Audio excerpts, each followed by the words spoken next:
Hello beautiful people! Welcome back to my channel. This is your Mama Sam. Hola mga amigo, amiga, kumare at kumpare. Kamusta kayong lahat? Sana lahat po kayo ay okay at safe ngayong araw na ito. At syempre kung ako naman ang tatanungin nyo, nakikita naman ninyo ang beauty ng Mama Sam ninyo. Fresh overload pa rin, di ba? Ganyan talaga kapag umiinom ka ng maraming vitamin C plus kumakain ka ng maraming banana. Dahil sa banana, mas nakakaloka ang ganda ng Mama Sam ninyo. Charot! So, kamusta naman kayong lahat? Sana lahat kayo ay okay na okay ngayong araw ng Sunday. So, have a blessed Sunday sa atin lahat ng bonggam-bongga. At syempre, kung ako naman ang tatanungin ninyo, feel good ang beauty ng Mama Sam ninyo. Ganon! At saka syempre, ngayong araw na to, marami akong hatid na chika sa inyo na talaga naman, oh my gosh, magtataas ang kilay ninyo ng bonggam-bongga sa mga pag-uusapan natin ngayon.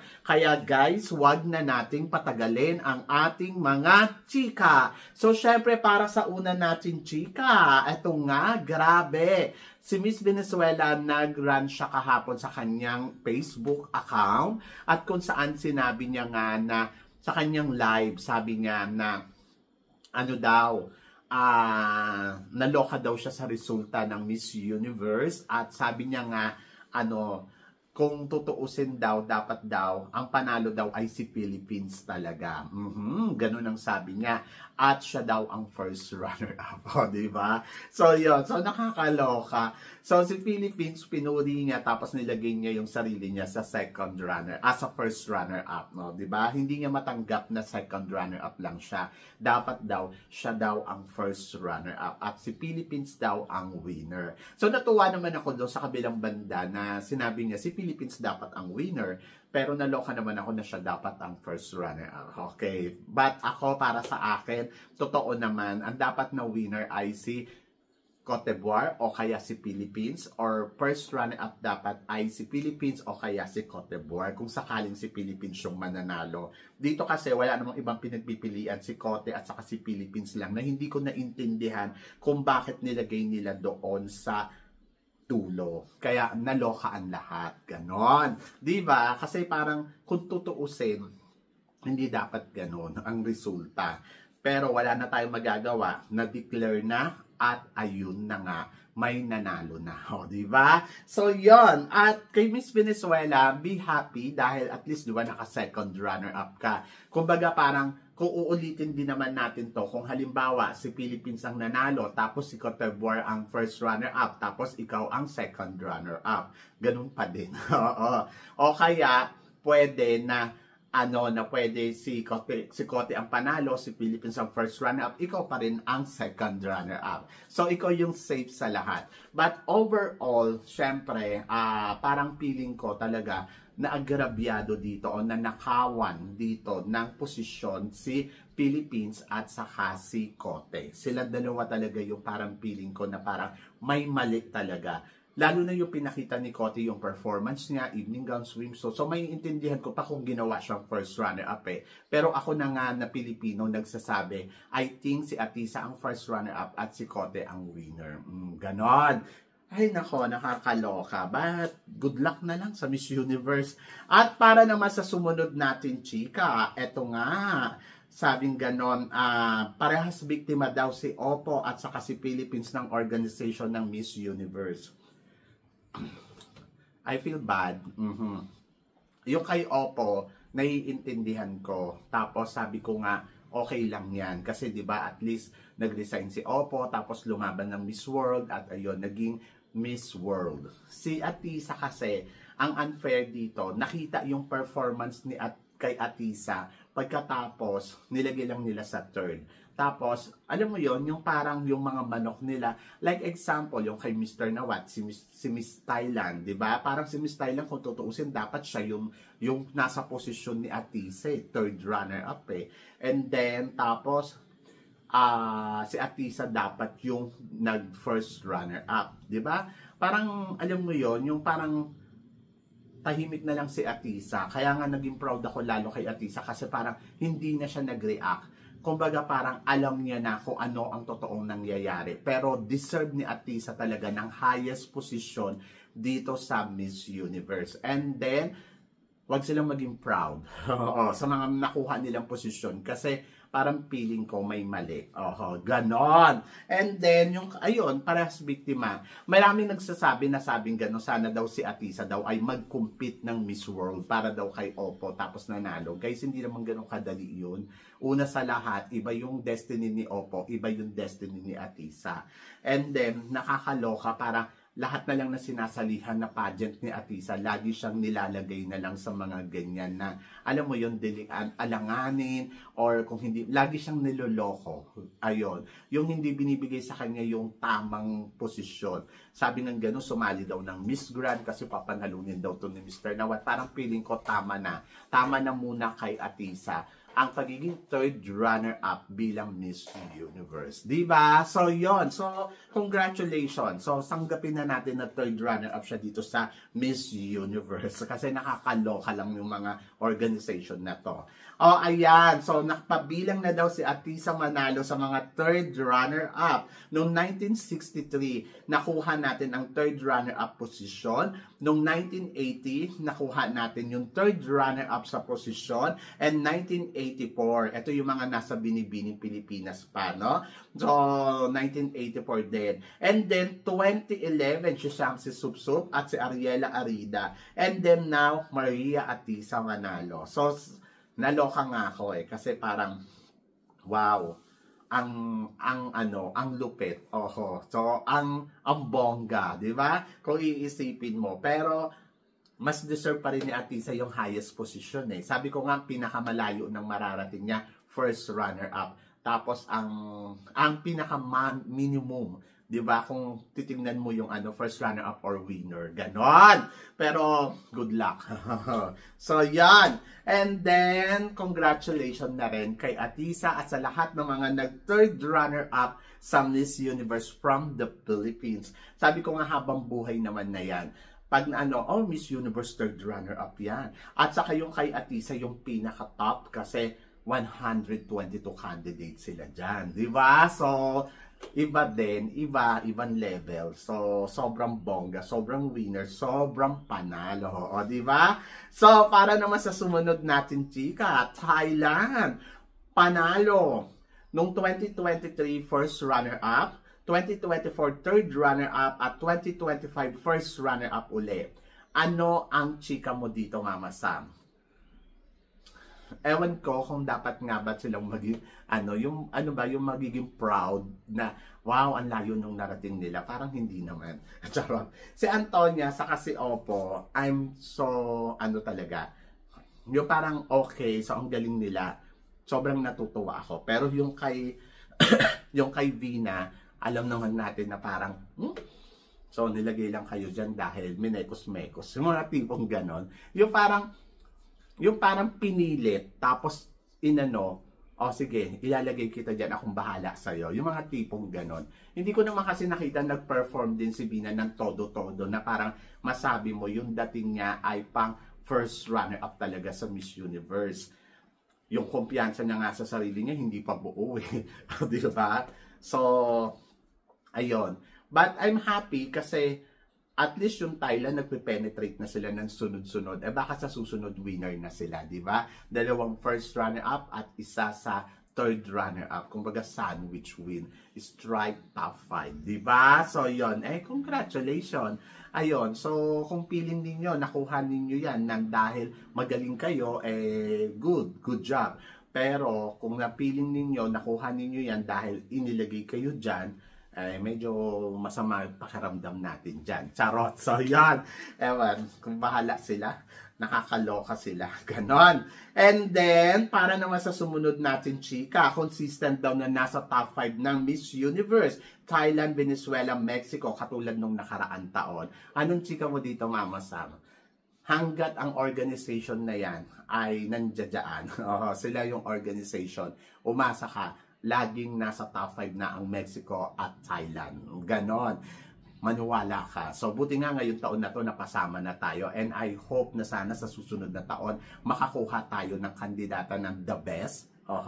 Makakuha tayo ng kandidata na, alam mo yun, na parang kaya talagang mag-penetrate ng bonggang-bongga hanggang sa dulo ng competition. So yon, looking forward ako sa mga darating natin na Miss Universe Philippines. Ang sabi ng ganon, Mama Sam, mukhang mahihirapan na tayo manalo dito. Sinabi na rin natin yan sa Miss Grand. Pero ngayon, nakuha pa natin mag back to back. Ang akin lang, hayaan nyo lang silang dumama ng dumama kasi magsasawa din naman yung mga yan. So darating yung araw na pipiliin nila ang reyna natin at kusa nilang ilalagay sa ulo ng reyna natin ang titulong Miss Universe. Or pwede din mangyari sa atin yung back-to-back win sa Miss Universe. Hindi imposible yon. Basta magpadala lang tayo ng kandidata na wala silang, hindi na nila mahanapan ng butas. Yung ganon. So, sabing ganon, eto nga, si Atisa nga, nag-perform na, hindi pa, okay lang yan. Okay lang yan, guys. Sabi ko nga, hindi sa lahat ng oras panalo yan, mga yan. Darating yung araw na kakayanin natin na mag-back to back dito sa Miss Universe. Kaya hindi ako naniniwala doon na nako, hindi na tayo mananalo dyan kasi gaguhan na yan. Naniniwala pa rin ako na mayroon tayong kandidata na hindi nilang matatanggihan kundi ilagay sa ulo nito ang corona ng Miss Universe. Mark my word. So yan, good luck. Darating tayo dyan, promise. So yon, kaya tiis-tiis lang, hinay-hinay lang at magtiwala lang. Kumbaga parang ganon talaga. So, para naman sa sumunod na chika, eto nga, Thailand and Philippines. Lumalakas talaga ang pagiging friendship nila, yung relationship sa isa't isa. Si Oppo at saka si Krishna para sa Miss World, si naman para sa Miss Grand, at si Vina naman at saka si Philippines naman dito sa Miss Universe, si Atisa. Ang chika ko dyan ay good.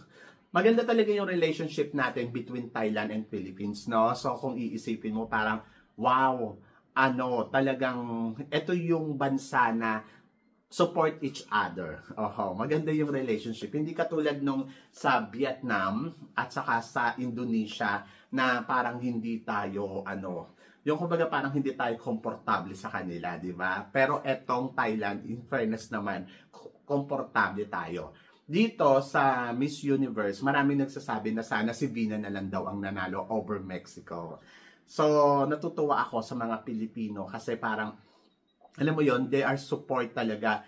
Pag, sige, wala na si Philippines, si Thailand na lang, ganon. Gusto ko si Thailand na manalo, ganon na yung drama. And I'm happy kasi maganda yung mindset natin na ganon. More than doon sa parang, magiging bitter lang tayo, di ba? So, masaya kasi meron tayong good relationship sa Thailand. At wag natin silang sirain. So, panatilihin natin yung magandang relasyon na meron tayo dito sa mga beauty queen ng Thailand. So, yon, I'm happy, di ba? I'm happy sa kanila. Sobrang happy ako. At para naman sa sumunod na chika, speaking of Venezuela pa din, Mama Sam, 2018, naging second runner-up si Miss Venezuela nang ginanap sa Thailand ang Miss Universe. And then, another Venezuela beauty queen na naman ang nag-uwi ng second runner-up position dito sa Miss Universe. Anong chika mo dito, Mama Sam? Well, kapalaran nila dito ay maging second runner-up. Ganon. Kasi kung iisipin mo, di ba, second runner-up doon, second runner-up dito, noon at ngayon. So, bongga, di ba? So, yon. So, at least na maintain nila yung ganyan. At natutuwa ako sa Venezuela, hindi man sila nanalo ng corona ng Miss Universe, pero consistent din sila sa top 5 kasi nung last year naka top 5 din sila. Tapos ngayon top 5 uli at tumaas pa yung rank kasi nung last year 4th runner up. Tapos ngayon naging second runner up. O di ba kung iisipin mo bongga ang Venezuela. And then baka sa susunod winner na.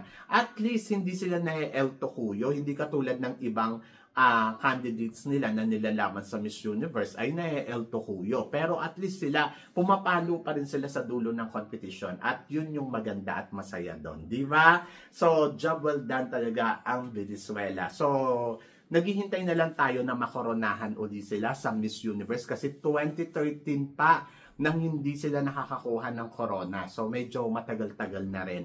At ngayon, tinatry nila. Malay nyo, next year, di ba? Makakuha sila ng bonggang-bonggang kandidata na talagang, alam mo yon, na pwede nilang masungkit ang corona ng Miss Universe. So, good luck sa Venezuela. At least nandiyan pa rin sila. And then, kahit din naman sa atin, di ba? So, yon. And then, para sa sumunod na chika, Maria Atisa Manalo, tinanggihan nga ba ang Miss Universe Asia? Ayan nga, bali-balita nga na tinanggihan daw ni Maria Atisa Manalo ang Miss Universe Asia.